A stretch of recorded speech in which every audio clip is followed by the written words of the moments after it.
child, are you listening? What we got here is that reckoning, and if it feels good, we'll do it again. See your way clear, that reckoning.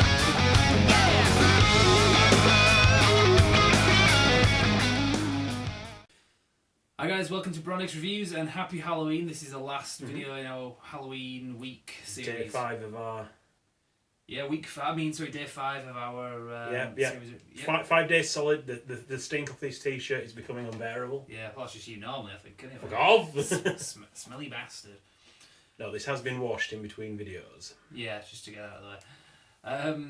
Today we're talking about Evil Dead, the, what was it, 2012 remake? Yeah, 2012 remake. I'm not a big fan of this, to be honest. Second time I've watched it, and it's not bad. There's nothing really bad to say about it. There's nothing really good to say about it either. Yeah, it pays homage. It was kind of worth a watch. It was interesting.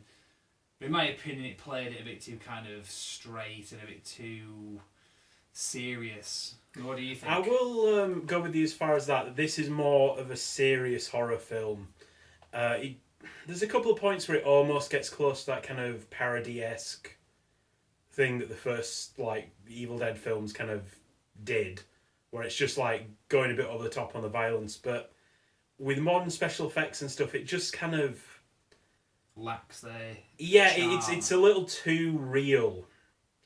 I mean, there's lots of it that are just Jesus. Yeah, the gore's pretty effective in this. I'm not usually squeamish, but there are certain little things like I say, this is more what the original one was accused of being, kind of gore porn. It's still got bits that do feel like Evil Dead, like when she's throwing up over and the vomit's suspiciously weirdly red, and it's obviously orange. Yeah. And yeah, the kind of dodgy physics on a nail gun, because they don't work like that.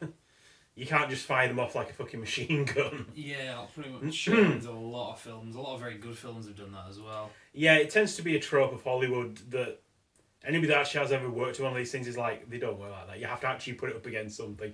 They don't fire nails like a fucking gun. Yeah, like a trigger, like a nozzle, don't they? Yeah. But I enjoy this. It's very easy to hate on this film because it's not Evil Dead.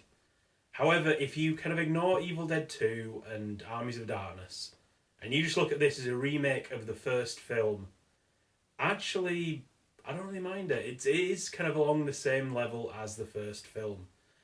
It does have that... I mean, the first film... Okay, it looks kind of bad by today's standards, but it did have some real wince bits, especially back when it came out, I think it's shown in our intro where the person jabs a pencil into somebody's leg.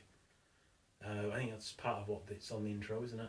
I don't know. You actually see somebody going with a pencil. Yeah. Basically, in the film, you see it getting stabbed into somebody's ankle and twisted around. I mean, the effect looks a bit dated nowadays. Still looks nasty. At the time, it was oh Jesus!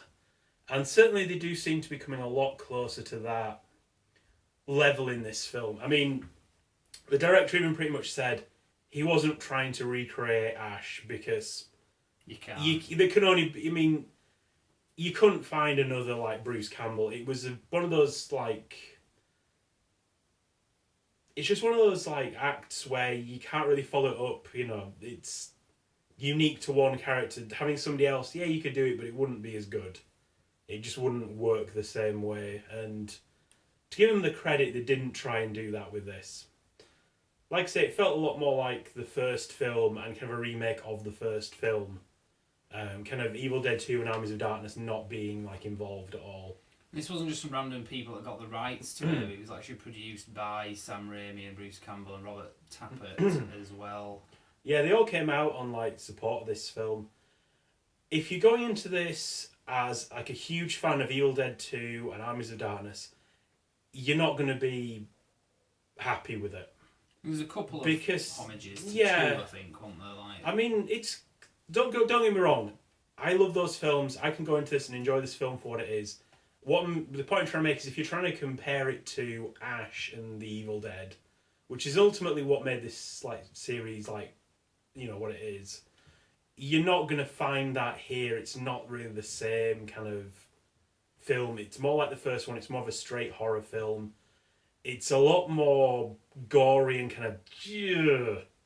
And there are some kind of like creepy moments and like imagery and so forth. It's very... it's got a lot of cliches as well, which you can also say about the originals, but I think they kind of... When I say cliche, not just generic horror cliche, but very 80s horror cliches that are in this. So you kind of... You can forgive this for that, because obviously it is based on a film that set a lot of those standards, particularly the first film. Yeah. Also, I will say, this isn't one of those kind of slasher type films where you're going like, oh, we just kill off these idiots, I can't stand them. None of the characters are obnoxious. None of the characters are unlikable. True. None of the characters are like ridiculously stupid. I mean, part of the reason they don't immediately get out of the cabin is they think she's just basically like in withdrawal. 'Cause the general plot is this brother takes his sister and like some of their like childhood friends up to this family cabin while she kind of detoxes from drugs, because she basically nearly died from an overdose, and they're all trying to help her. And at the start, it's established like, look, we tried this before. She made all these promises. She jumped to drugs. And within like a few hours, she was like begging to leave. We left and we were straight back to square one. And then she nearly died of an overdose. So we cannot let her kind of beg us into taking her out of here. We've got to keep her here. We've got to like hold the line. We're not allowed to leave. However, they haven't done anything stupid. They haven't thrown the cell phones away. They haven't thrown the keys away. And once like shit gets real, like she stands under a scalding hot shower because she's possessed. They're like, shit, we've got to get her out of here. Unfortunately, by that point, the river's like broke the banks and flooded out the creek, so they can't leave. But like I said, nobody's being stupid here, which is nice. But then they find this book. It brings back all the stuff that we saw in the original films. She goes a bit like possessed. They think she's just kind of going psycho at first, but psychos do not explode when sunlight hits them. I don't give a shit how crazy they are. Yeah. And it kind of spirals on from there, and they realise this isn't just her in withdrawal symptoms, basically. And like I say, once they do figure out this is shit's real, they need to get out of here. They do try and get out of here. There's no stupid, oh no, we're fighting the drugs and the withdrawal, we've got to keep her here. Once shit starts getting real, it's like, right, let's get the fuck out of here. Shit, we're cut off, we can't leave. There's no kind of dumb white folk in this. That's something that you can say. I mean, the dumbest thing anybody does is when they recover the book, he cuts off the barbed wire and he starts looking through, and it's got written in like jagged red pen all over the pages, like, don't read this. Do not read this. So what does he do? Do not fucking read this. And what does he do? He reads it. There we go. We got ourselves a reader. Yeah, I mean, in some ways you can kind of follow like it's curiosity. It's like what killed the cat kind of thing. But at the same time, that is the only bit I would say dumb white bastard. Yeah. But like I say, it's not as bad in a lot of things, because if you don't believe in the supernatural, you would be curious. So I can forgive it. There's a lot of real like nasty talk in the film as well. Like when they're saying that your sister's dead, she's being raped in hell and stuff. So it's a bit like Toph at that time when he came to my house and it was no, you screeching bugger. But yeah, I think we're running out of time anyway. So like ultimately, it's a fine film. Don't go in expecting Evil Dead 2 or Armies of Darkness, and you won't be hugely disappointed. However, it is very much a run-of-the-mill horror film. It's perfectly competent. It's well shot.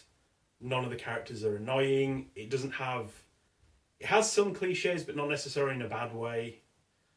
I enjoyed it more than you did, but even so, I wouldn't put it as like my top of my horror list or anything. And it's not something I would go back to time and again to watch. Yeah, I've just seen a lot of horror films like this. And the only reason I even keep this in my collection is it just feels part of the Evil Dead collection. Yeah. So I give it a bit more credit than I would most others. But still. Oh yeah, also you are back to the Notorum Demonica. Yeah, I noticed that. Rather than referring to it as the Book of Dead. So again, it is closer tied into the first film rather than the others. Yeah.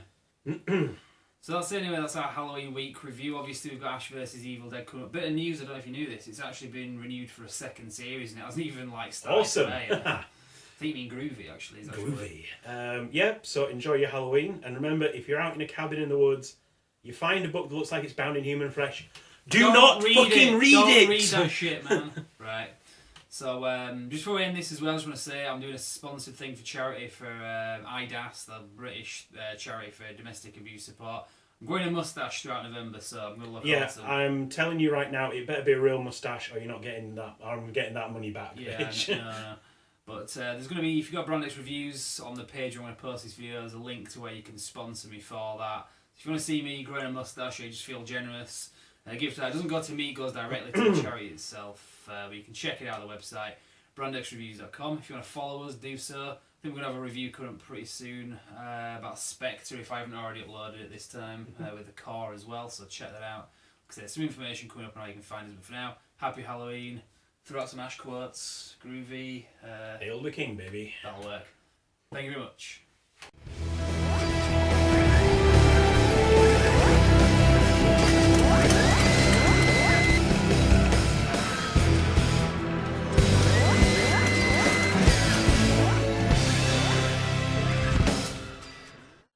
Hi guys, I hope you enjoyed the video. Just so you know, for more news, reviews and retrospectives, you can like our page on Facebook, simply called Brand X Reviews.